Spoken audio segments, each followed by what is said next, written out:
pledge allegiance to the flag of the United States of America and to the republic for which it stands, one nation, under God, indivisible, with liberty and justice for all. Good morning, everybody. Dan is not with us today here, but he is on the phone. Are you still there, Dan? Yes, I am present. Okay. Good. Okay, take a look at the agenda, and Steve did mention we're going to move some of the other business up to about 9:05. And Anything else? yeah, Mr. Chair, at 10 o'clock when Tyler's coming down for the home abatement public hearing, we're also going to schedule a new public hearing for May 12th. So add that, just make an asterisk under Resolution 591920, and we'll add schedule home abatement public hearing for May 12th at 10 a.m. Okay. And under other business, I'd like to add in there the information technology hosting contract between the County of Pipestone and the City of Pipestone. And I did add that to your packets too, so add that in there too. That's all I have, Mr. Chair. Okay. Mr. Chair, I would approve the agenda. Okay, Les made the motion. Second. We have a second. Chris? Any other discussion? Okay, all in favor say aye. Aye. Okay, the consent agenda. Dan, are you catching this? Yes, I'm aye also on the agenda. Okay, gotcha. Move the consent agenda. Okay, we have a motion. Second. Second. Luke Any and other Les? discussion? Okay, all in favor say aye. Aye. Aye. Opposed? Okay, motion carries. And we'll look at the Minnesota Workforce JPA. Steve, you have the information on that? Mr. Chairman, this is just back on the agenda. Was on the agenda at the last meeting, and I'm putting it back on here to see if any of the board members had any changes, adjustments to it. This is the markup version of it. If there are no changes any board members wish to make on it, motion to accept would be in order, and I'll go ahead and get this sent back to Carrie Bendix, and they can get going on this. Mr. Chair, this is Dan. I'd like to move that we approve the Workforce JPA. Okay, Dan has a motion on the Second. floor. Chris has a second. By Chris. Other discussion? Okay, all in favor say aye. Aye. Opposed? Okay, motion passes. Okay, at this time, we do have a little time before we have the Tyler Rice to come down, so we're going to move into other business. Kathy, you want to start out?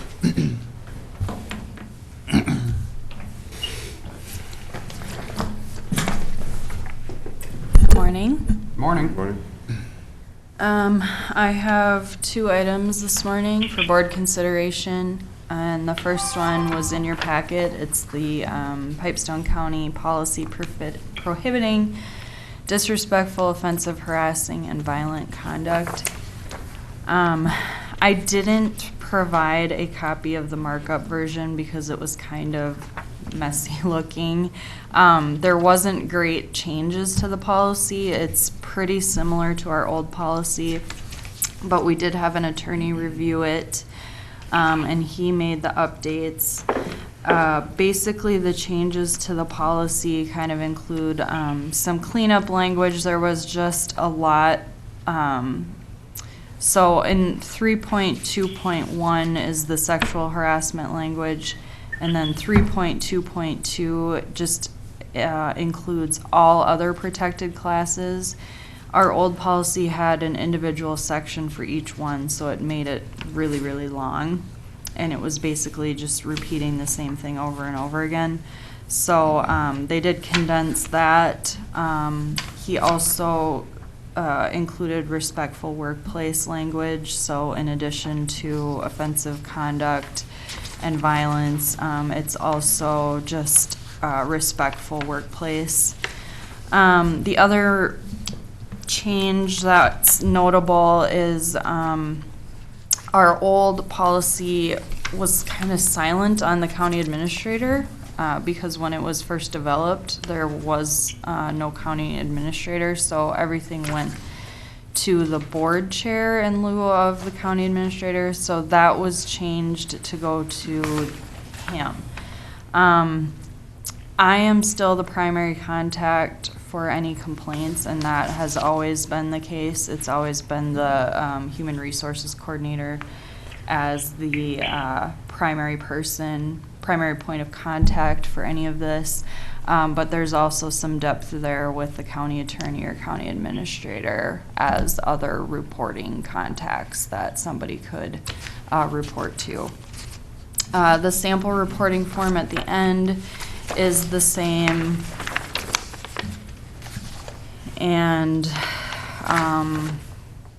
the acknowledgement is pretty much the same as well. So if this gets approved, what we plan to do is disseminate this policy to all staff again, and then we'd like to do an online training with all staff. We just think now is a good time, people, to do an online training just with the COVID, and some of them are stuck at home, and this would be a good opportunity for them to complete this. So we are planning to roll that training out as well in conjunction with this. I did look it up, and the last time we had a training on this was 2012, actually. So it's been almost 8 years, so we're pretty overdue for a new training. We've had a lot of new staff come in since then, which they've all gotten copies of the policy as they've started, but I think it'd be good to get the training in for those staff as well. So. Okay, this is, requires action, so is anybody? Move for approval. Okay, I would second. need a motion, Wes second.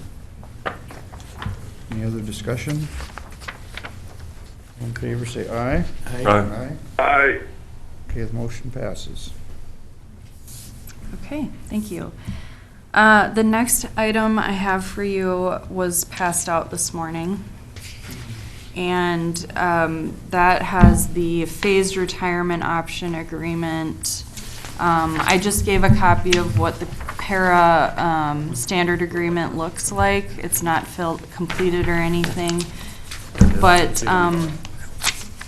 what I'd really like to kind of explain today is this phased retirement option agreement supplemental benefits information.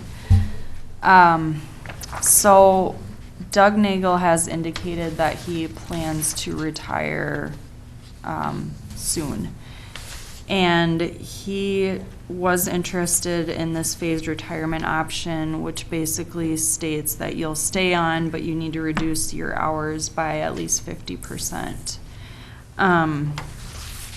And there is some flexibility with that. You can work a little more one week and a little less the next week. It's not like it has to be 20 hours a week every week. But so basically, when we talked it over with Nick, he thought this was a great opportunity to have some overlap between Doug and the next person that would be taking over the highway maintenance superintendent job. So what this is stating is around August 3rd of 2020, and I'm saying around because we aren't 100% sure on the date yet, but it should be within a month of that, a month or two of that. Doug would move down to half-time. And in the meantime, like starting probably now, to be honest, we would advertise for his replacement.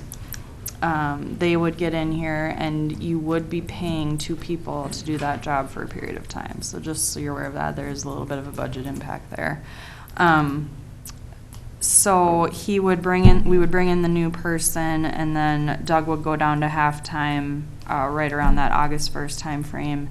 There'd be some training for probably 4 or 5 months till we felt comfortable that the new person was ready to take over. And then Doug would he would still be in this phased retirement option working part-time, but he would then be reclassified as a highway maintenance worker. And you can see here, it's listed here, we'd pay him at the top of the highway maintenance worker scale plus $1.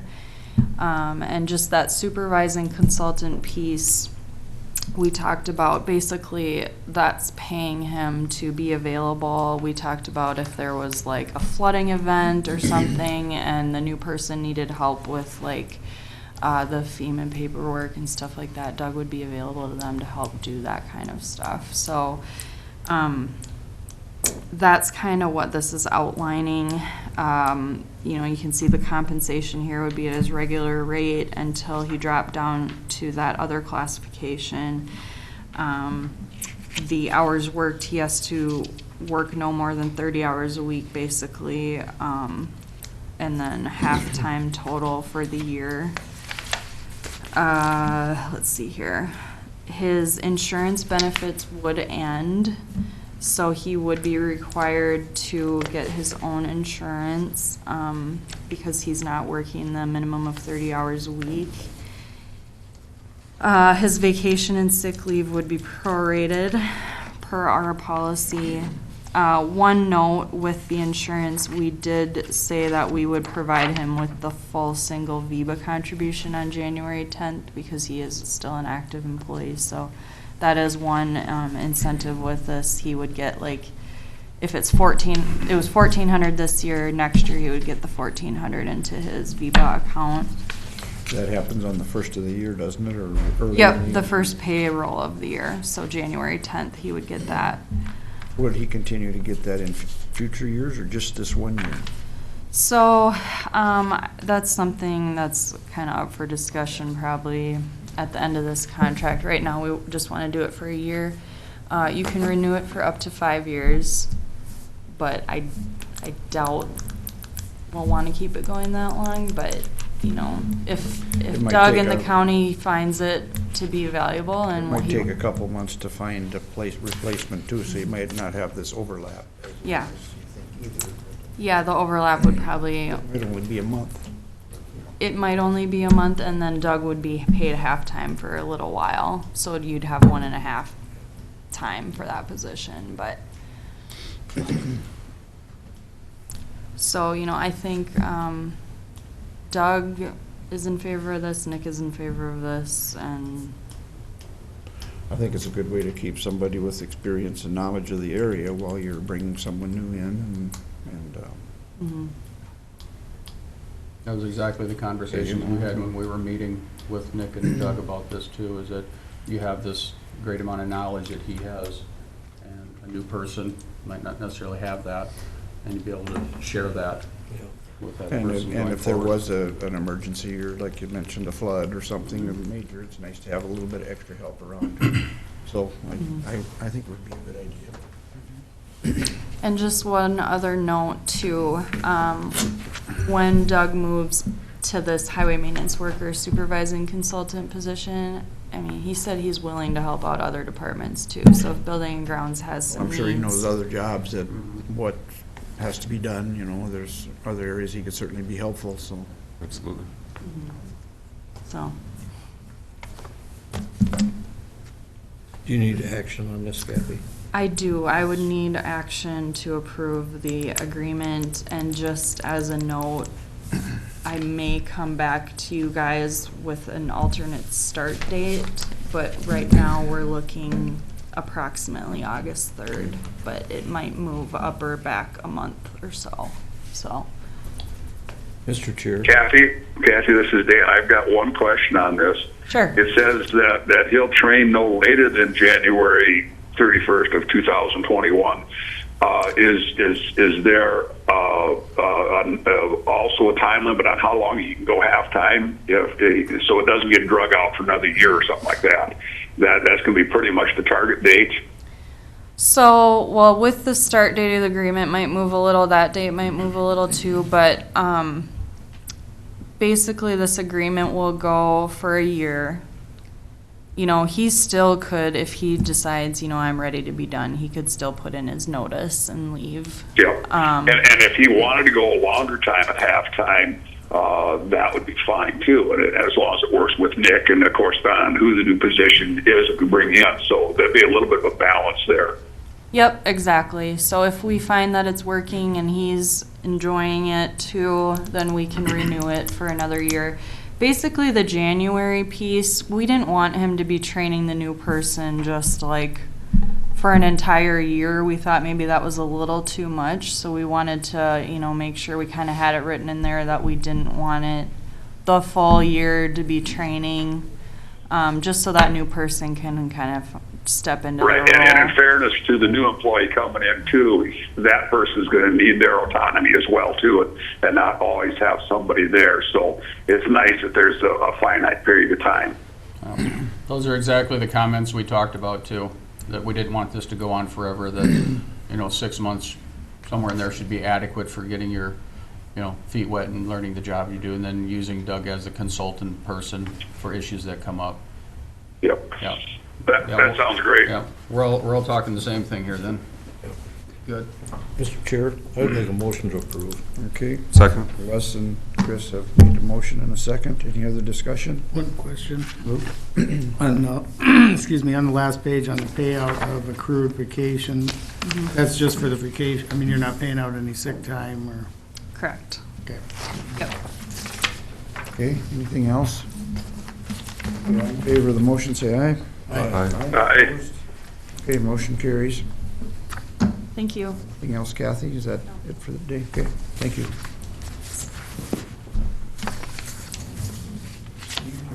Talk about COVID-19 Sure. or, Got a okay? few things, what's going on in the world of COVID-19 and what we're doing in the county yet.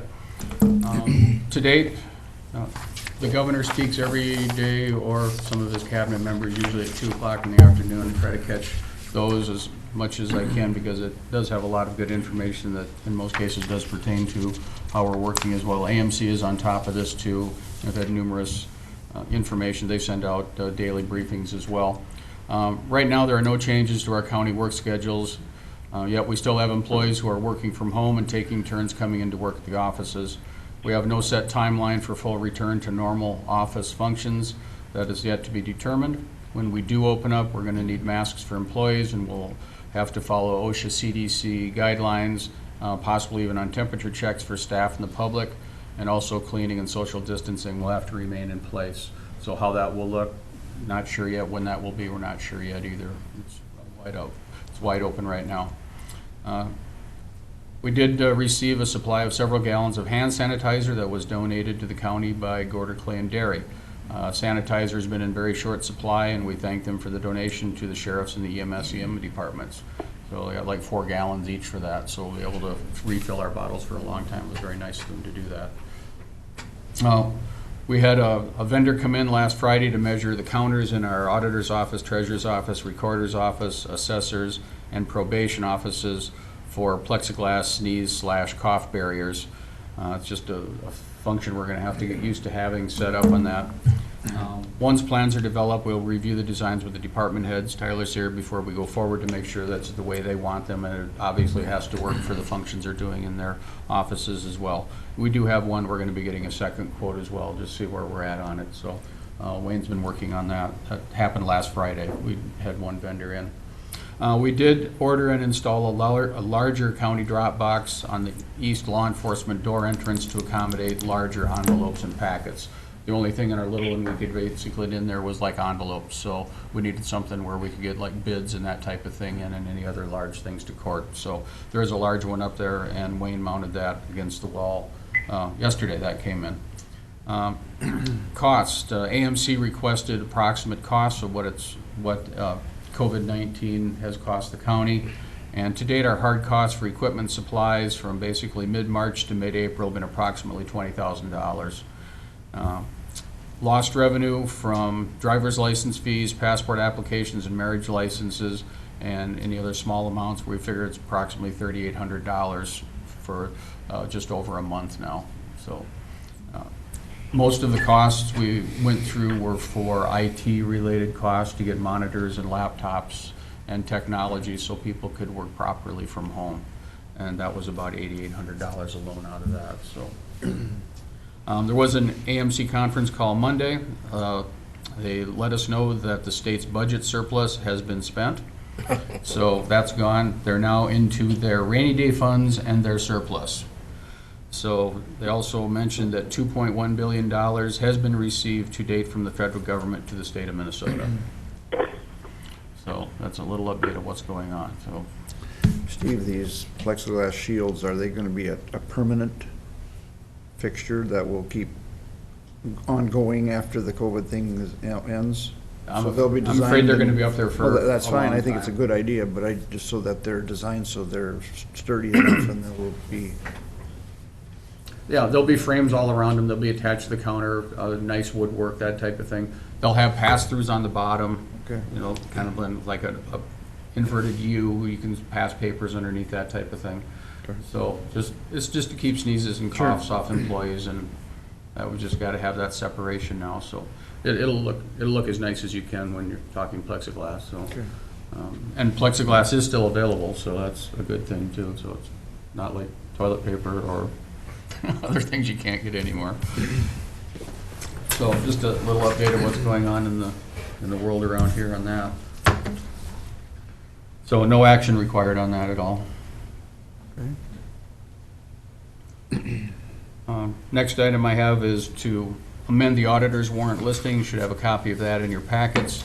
If you go down the line there to just under tax distribution payments, under telephone, I would like to change that so it says telephone, wireless telephone, automated vehicle location, and data.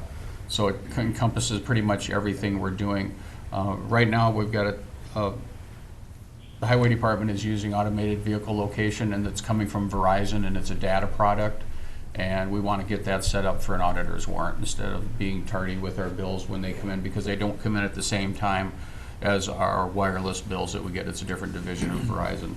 So I figure if we just put telephones, wireless telephones, that takes care of cell, and the automated vehicle location and data, that takes care of that. So that would be a recommendation for board action to amend the 2020 Auditor's Warrant Resolution 5903-20 to change telephone to add wireless telephone, automated vehicle location, and data. Mr. Chair, I move for approval. Okay, Chris made a motion, Second. Les second. Any other discussion on that? Just kind of updating the wording, I guess, on the system, so. Yeah, that's all we're doing, just to get that AVL bill. And the only department that's using that is Highway, and Nick has given us a report on that, and it's working very well, so was like, we owed him several months. I think we were behind, like we were $234 or something like that. We had to get something paid, so. Right, and it's, if you want me to, it's something we can get, we don't necessarily have to do this, but it's a hassle talking with Verizon every single month, trying to like, we're a government, we can't charge late fees. It's kind of a walk around, it takes several hours, so it's just easier just to pay the bill and you get it. Okay. All in Times favor, are say aye. changing. Aye. Aye. Aye. Opposed? Aye. Okay, thank you. You were in favor, right, Dan? Yes, I was. Okay. All right, thank you. Okay, motion passes. Anything else? Infotech hosting? Yep, information technology, I gave everybody a copy of that this morning. What this is about is our Johnson Control System, we use a product called Metasys. Metasys is their computer program that we monitor all of our building functions, temperatures, air handlers, heating, cooling, all of that, humidity controls, all that. The city also uses Johnson Controls, and they put in the Metasys system for their HVAC systems at the Ewart Center. So I talked to Bill about it, and Bill talked with Dean Schultz about it, and determined that we have lots of bandwidth available, that we could host the Metasys system for the city of Pipestone, so that they don't have to buy the whole thing, and then they in turn pay us $650 a year to access the Metasys system for us, so they can monitor it from the Ewart Center, City Hall, that type of thing. So we get a little bit of money from the city on it, basically, like I said, $650 a year, and this would run from May 1st, 2020 to March 31st of 2022. I did send it to Jeff in the city. The city has already ratified this and signed it and sent it back. So if the board would approve that, it'll be totally secure. It uses our virtual private network, or VPN, so that they would have to log in just like any of us would do on our laptops if we're traveling someplace else, so they can't access anything else in the system. It's only to the Metasys system they can get at. It'll be the same system we're also adding in for temperature set points when we're out at the family service building as well. So we'll be able to monitor it from here too. We won't be able to monitor the Ewert Center, they won't be able to monitor our stuff, so it's totally separated. Mr. Chair, I'll move for approval. Okay, Chris made the I'll motion. second that. Dan seconded. Any other discussion? Okay, all in favor, say aye. Aye. Opposed? Okay, motion passes. Thank you for that, and Steve, we'll get some signatures on that. anything else under other business? that we wanna- I don't have anything else at this point, Mr. Chair. Next item is at 10 o'clock for the home abatement. Tyler? Okay. You want to get the date set for the other one, for the court? Sure, we can do that. You want to come up? Yep, we've got that. And this is for the hearing? Yep. Let's call it the date set. We got? Morning, everybody. Hi. Steve Core. So, I got another home abatement request or application from Stephen Core, parcel number 05-035-0150. The abatement total for all 3 years would be roughly $3,638. Just looking for setting the public hearing date on May 12th at 10 a.m., if 10 works. Is that date of, okay, okay. Yep. It works good to do them at 10. Luke made the motion to, go ahead. Second. Les second. And Les, okay. Any other discussion? Okay, all in favor, say aye. Aye. Aye. Okay, motion passes. Steve, did you want to talk about due dates? Anything else, or else we'll take a break? I don't have anything else till 10. 10. Okay, we will be in recess until 10 o'clock.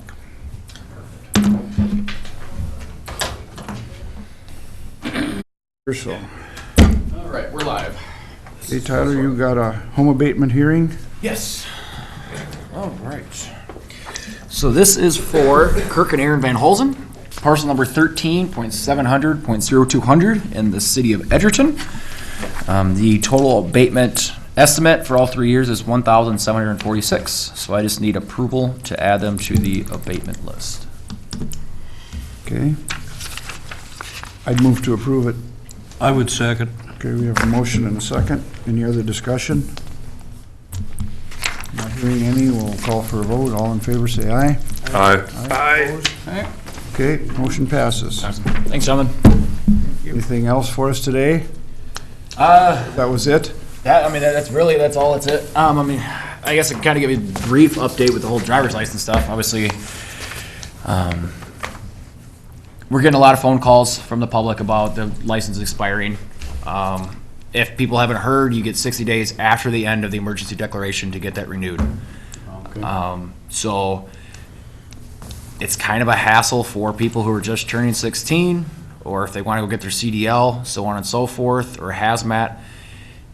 It's out of our hands. It's completely the state. We can't even access the system. So only thing that we can really do is enter in the self-certification forms for people for their CDLs. So like when they have to go to the chiropractor, so on and so forth. That's all we're allowed to do in the system. So it's kind of a crapshoot for people, especially people who want to upgrade their license or just get a license, but it's a completely state decision. Hopefully this state opens up soon, but we don't, obviously it's completely up to the governor, so. Have we published anything in the paper, just so people can, you can say, oh, we had it in the paper 2 weeks ago, that you have, I mean, that it's, just to pick people? So- I guess, I could, the governor's, it's been everywhere for the governor, it's all over the DVS website, it's on our public website. So I guess I didn't really think the paper was necessary. We're not getting nearly as many phone calls as we were. So I think the notice is getting out there that people are aware. We're still getting a lot of phone calls for plates and everything like that, but that's obviously not our job. So we're just kind of putting them over to Pipestone, who are working part of the week, and Edgerton is also taking appointments every day as well. So we're just kind of directing people to there so that they can get that. So they're obviously there's that difference between your tabs and your license, where you have to keep up on your tabs and getting new plates or new titles. Whereas the license, everything's kind of in a standstill right now. So, let's say beyond that, that's really the biggest thing that's affecting the office right now. Obviously, we're not having a whole lot of traffic. We're doing a lot of medical certs, but beyond that, we're doing as much as we can, trying to help people. Is it So, too early to predict what the elections are gonna look like, what the impact is gonna have there. There's a lot of moving parts right now. There's discussion as far as doing a statewide mail election. I don't know if that's going to pass. It's pretty contentious up with the state right now regarding that. Democrats want it, Republicans really don't want it. It's all I personally feel the misconception of voter security. I think mail balloting is just as secure, if not more secure, than voting on day. You're having better trained election judges doing the handling. We have no idea how people vote, so on and so forth. So I personally prefer mail balloting, but I get people wanting to go into the polling place. With that said, with all of the security and safety for everybody, they're talking about maybe doing a multiple day voting where only certain people from certain A through D can go vote this day, so on and so forth. I think that would be a complete hassle. We're having a lot of people, all of our election judges, or majority of our election judges, are the older community that are high at risk. So I can see the city struggling with even getting election judges to work. And that could be a huge problem, because I mean, you need at least 3 in each precinct, if not more, especially when you're talking the primary and the general. So a lot of moving parts right now. So I mean, there's nothing definitely set in stone. They're talking about at least expanding the absentee window and the mail ballot window to the people that already have it, which will, I mean, we're going to see a large uptick in absentee voting. Currently, right now, we can only open up absentee ballots that we receive 7 days before the election. They're talking about opening it up 2 weeks before, just because it's going to take a lot longer to process. Instead of 500, we might have 3,000. You know, I mean, you might have a lot more ballots to process. So, a lot of moving parts. The AMC, or I should say the County Auditors Association, is definitely pushing the state to make some changes and get this in place sooner rather than later, because that window opens up 46 days before the election, which puts in the middle of June. So we need to know sooner rather than later. Secretary of State needs to, for the materials that we need, so we can get everything ordered, so on and so forth. So we're definitely pushing the state. There's just a lot of politics being played right now. So I wish I had a better answer for you, but that's kind of where we're sitting. So. Primary day is July August 2nd. Yeah, so that would be August 4th. First Tuesday? Yep. So When is the filing period? filing period would be, they don't know yet. They don't. Normally, it's 60 days before, 46 to 70 days before, but with all this, they might be expanding that. It's very interesting. It's hard for us as election administrators to handle things right now, because we're told we're just kind of in a holding pattern. Well, it's like, well, we kind of want to get going on everything, trying to get everything prepared, because elections, as you know, they take 3 months to run them, and we're kind of coming up against the ball here. So we're pressing them to finally make their decision on what they want to do, but we're kind of getting nowhere. Mm-hmm. So I think there's going to be an expanded filing period. If that actually happens, I don't know. So, and obviously we're doing all of this with the general as well, because they say this might still be going on this fall. Who knows? But we definitely got to make some changes to try to help people. So I'm most concerned about election judges having enough election judges. I truly am, because I can see them not wanting to work. We have to offer online training. That's the only training that I can do this year. There's no in-person election judge training, just because. So we did the online training for this March election. It worked perfectly. I don't think there's going to be a problem. Like I said, we don't have a whole lot of new election judges. They've all been through it 5, 6, 7 times. So I'm not concerned about that. It's just if they're actually willing to do the work because of safety concerns. Mm-hmm. So it's definitely, everything's up in the air right now.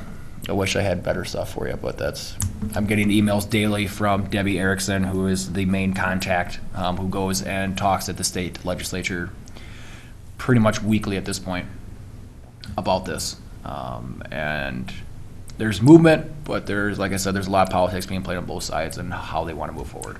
So hopefully we'll get there somewhere. Dan, a little more follow-up on the filing date. Yeah. Isn't it normally like about a 3-week period in May? Isn't that when traditionally it runs? For the positions that'll have a primary, correct.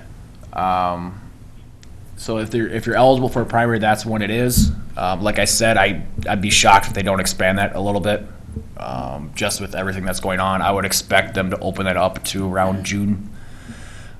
But it's completely up to the state. They have to pass that. They have to pass a bill, or they have to essentially change the law to make that happen. So we'll see if it does.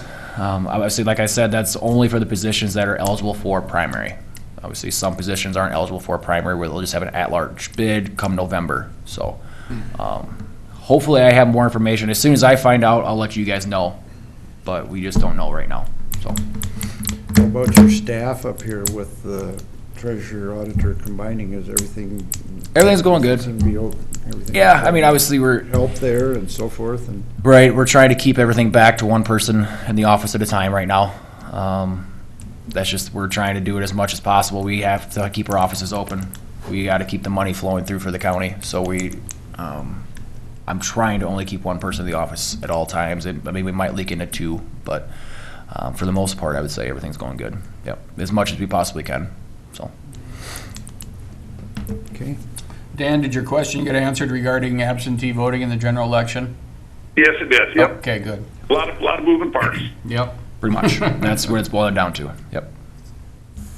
But hopefully we have some answers in the coming weeks here. Hopefully, I wanted it by now, and everybody does as the election administrators, but it's up to them. So. Okay. Anything else? Good? Okay, All right. thanks, You guys have a good day. Thank you. Tyler?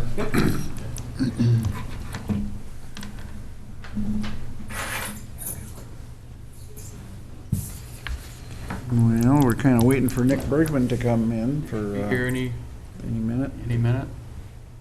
I'll put it on pause for a few Okay, minutes. we'll just pause the meeting for a few minutes. We're waiting for Nick to come. Okay, we have Nick with us to explain some impacts from COVID-19 today. Yes, I was informed by the state budget office last week that they're estimating, I think it was 7% and 5% impact to our allotment due to the decreased traffic volumes out there from the COVID-19.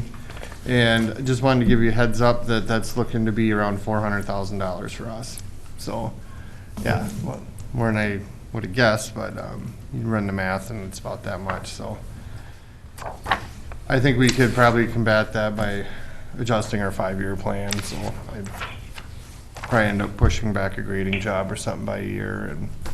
But just wanted to give you the heads up that that might happen. So, any other questions as far as? Well, hopefully that doesn't last ongoing for very long. Right. Hopefully, worst case scenario, and it doesn't end up being that bad. So I just wanted to give you guys a quick heads up since I had heard about it. It's sounds like kind of a big deal, so I figured I should share. So, Well, your report has to last until 10:30, Nick. So you got a few minutes to waste here. I have some contracts to bring back. I can just read that front to cover, cover to cover. That'll take a while. Have you heard when they're gonna start on the bridge on 75? Nope, I have not heard. So I would guess I would hear something because they detour on our road. So I mean, we signed the agreement already, but So I heard they were gonna start on that Cottonwood to Granite Falls on May 4th. okay. And it's gonna be a lengthy detour from Green Valley to, through Wood Lake. Yeah, okay, well, I haven't heard anything definite here, so. But it's on the ditch, so I don't think they'll have to deal with any of the shiner stuff, so they could, hopefully they get it done before harvest, I guess, so. All right. All right, well, that's all I had for now, unless anybody else has any questions, so. Think so. I'll be back up in 14 minutes for the bid opening. Well, unless we have anything else, I suppose we should pause the meeting again, Steve. We did have one bid come in this morning. We took it to the auditor's office. Oh, good, good deal. Okay, we'll go ahead and use this. All right, we're back live. Okay, so we're here for the bid opening for our 2020 maintenance seal coating. believe we have just about 30 miles worth this year. Number of bidders. Let's see, count how many I got here.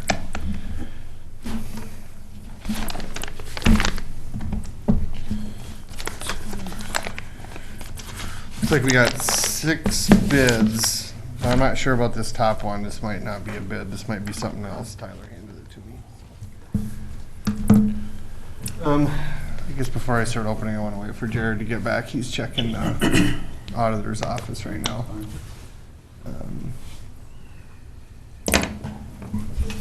Yeah, on a side note, I don't know if you heard me talking to Chris, but they're looking at starting that trail project soon. Within the next week or two, so that'd be nice to get that out of the way.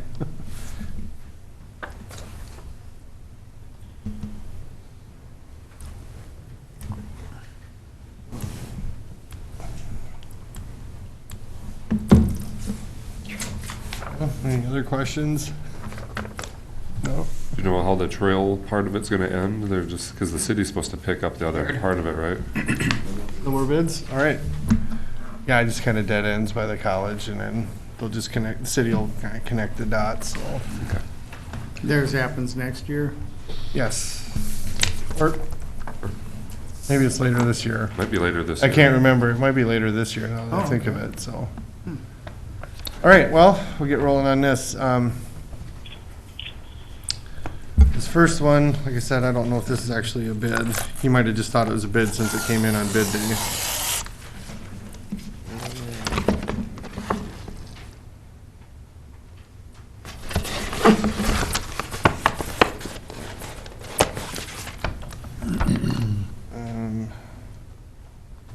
Bid bond? I'm not sure. It's addressed to Tyler, but he's the auditor, so.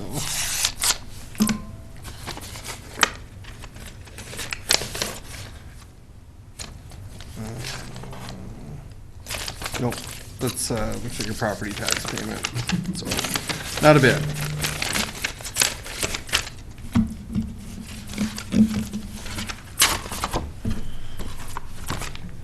Over there. All right, otherwise, first bid is from RH Seal Coating.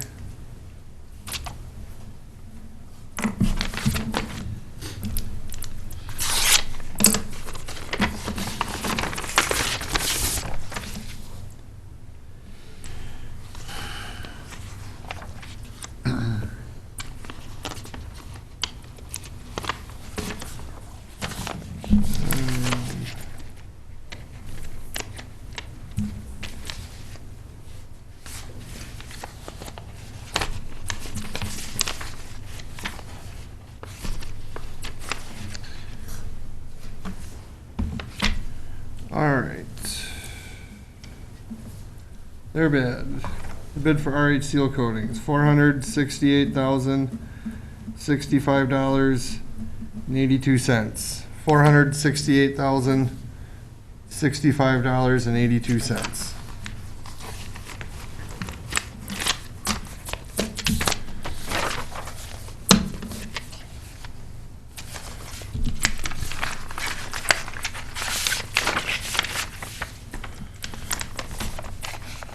Second bid, Morris Seal Coat and Trucking, out of Morris, Minnesota.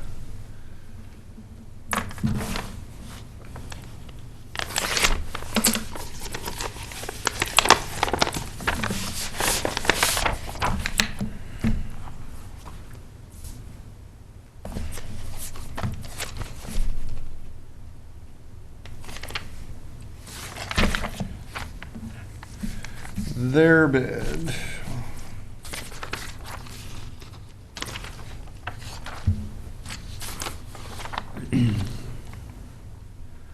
Their bid, $433,631.16. $433,631.16.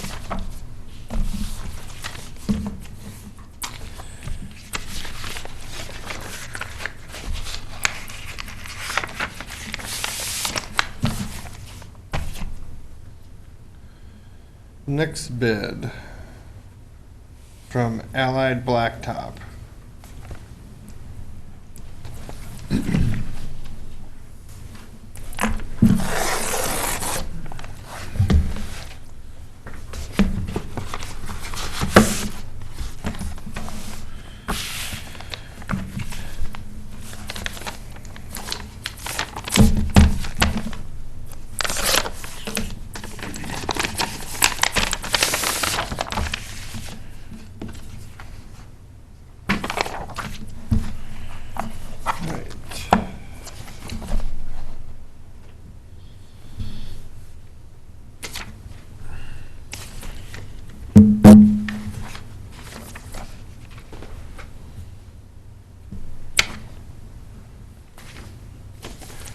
Okay, the bid for Allied Blacktop.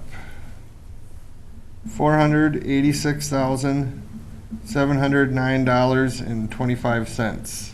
$486,709.25.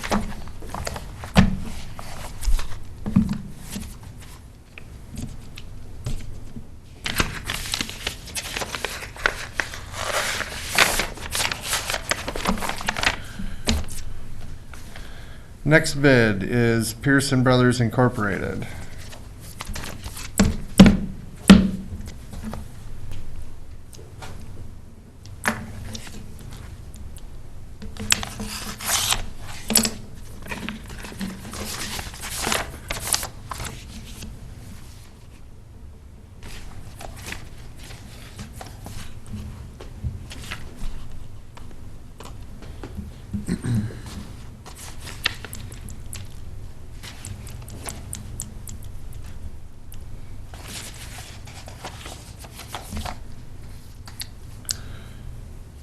All right.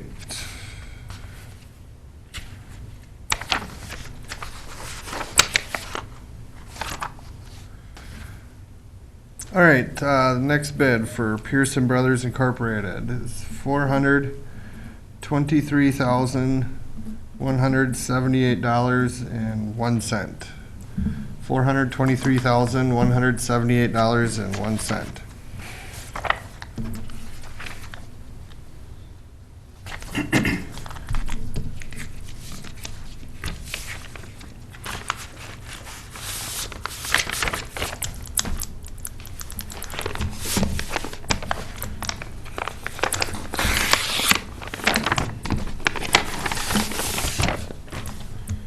Oh, sorry. That last bid is from Aztec Corporation out of St. Cloud.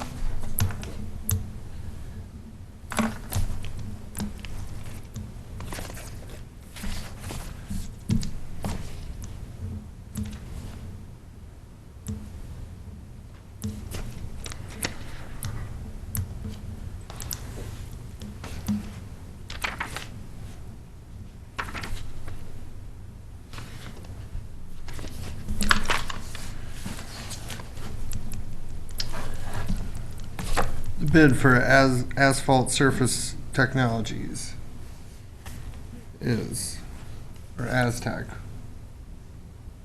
Yeah, okay, they got two different names listed, but Aztec's bid, $412,152.41.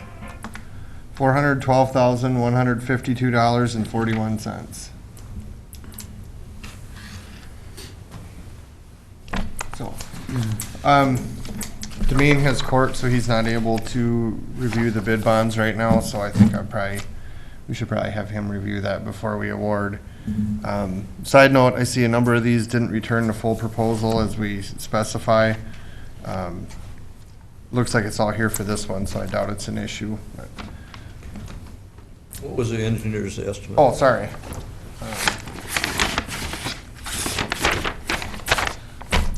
So the engineer's estimate, we had $546,484.25. $546,484.25. And that was based on the prices we saw in the last job, but that was a smaller job, so that could have skewed it to the high side. But, so I guess I would I recommend just waiting till award till that May meeting, till after Domain can review the contracts and bonds. Okay. Okay. That's good.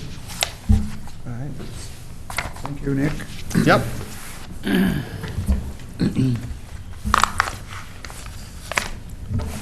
Any other business to come before the board today?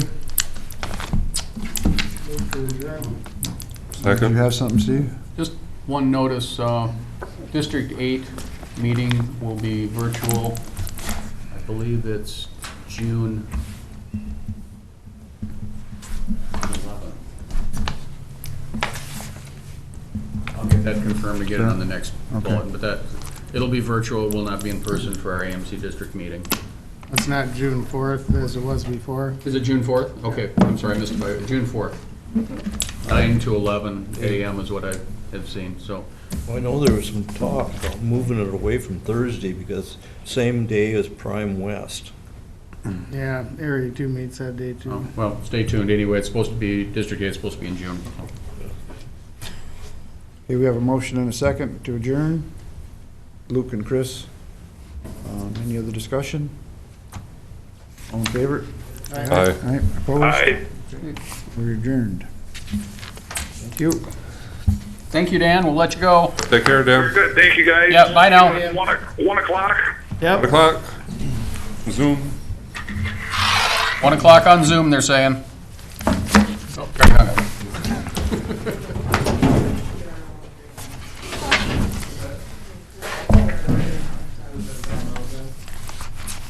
Nick, have you worked with any of these companies before? That did Or a this? seal coat For this? quite a few times. Aztec, have you used them before? Yeah, they have been here in the past. though? Did before, Okay. Said that it's, seal coat's been really tough for the last year. So, Does it? yeah, so. Well, just so they get a decent product and a decent job, and I guess that's, Right.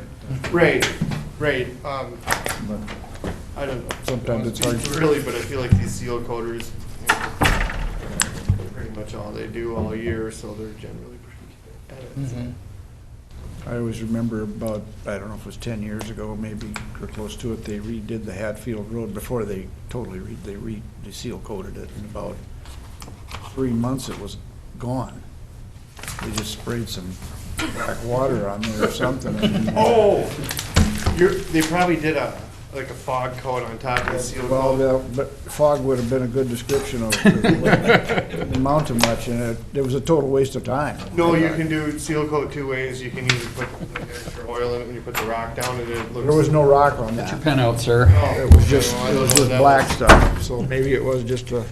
Okay, I'm gonna have 3 of those. I do have an agreement. I can send that. Oh, good, so we got some good bids. yeah? Yeah, I'll hang around. Oh, shoot. Okay. And that's for that contract with the city. Our medicist. Thank you. The oldest was Just the one? Yep, just the one. Here, Oh, if you're, she could have slipped her headphones. oh, yeah. Like, Kathy said, could have said here. Great, thank you. Limit her exposure. That's her only other place she goes to is daycare, so might as well just do it. This one's Trying to do everything by the book. So. Yeah. Yeah, exactly. This looks good on paper, right? It does. And sometimes the kids just take over the show. That's right. He rolls with it. Thank you. But I have to say that he's a lot less funny. Yes. I agree. I don't know if he's having to write his own stuff. I think that's probably a part of it, yeah. Yeah, I was hoping you were just gonna, normally I don't like your place. But yeah, lately, he's actually got his other stuff. And he can, In between him and his other, I really love that closer vote segment. yeah.